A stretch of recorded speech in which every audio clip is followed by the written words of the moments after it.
Santiago বার্নাবিউতে লা লিগার এক রোমাঞ্চকর ম্যাচে রিয়াল বেতিসকে 5-1 গোলের বিশাল ব্যবধানে হারিয়েছে রিয়াল মাদ্রিদ। স্বাগতিকদের এই বড় জয়ের নেপথ্য কারিগর ছিলেন তরুণ তারকা গঞ্জালো গার্সিয়া, যার অনবদ্য হ্যাটট্রিক পুরো ম্যাচ জুড়ে দর্শকদের মাতিয়ে রাখে। এই জয়ের ফলে টেবিলের শীর্ষস্থানে থাকা বার্সেলোনার সাথে পয়েন্ট ব্যবধান আরও কমিয়ে আনল লস ব্লাঙ্কোসরা।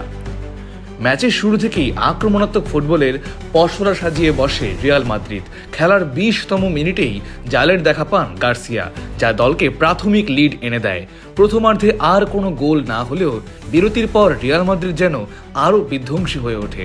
50 মিনিটে নিজের দ্বিতীয় গোলটি করেন গার্সিয়া এবং 56 মিনিটে ব্যবধান 3-0 করেন অ্যাসেন্সিও।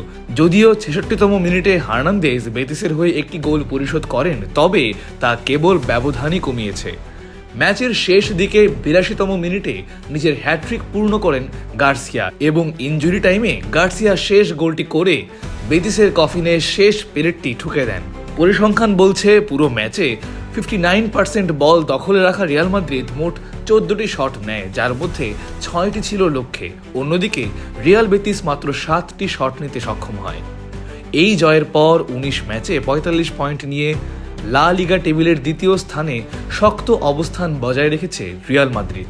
তারা এখন শীর্ষে থাকা বার্সেলোনার চেয়ে মাত্র 4 পয়েন্ট পিছিয়ে রয়েছে। অন্যদিকে এই পরাজয়ে 18 ম্যাচে 28 পয়েন্ট নিয়ে ষষ্ঠ স্থানেই আটকে থাকল রিয়াল বেতিস। বর্তমান ফর্ম বজায় থাকলে শিরোপা দৌড় যে আরও জমে উঠবে তা বলাই বাহুল্য।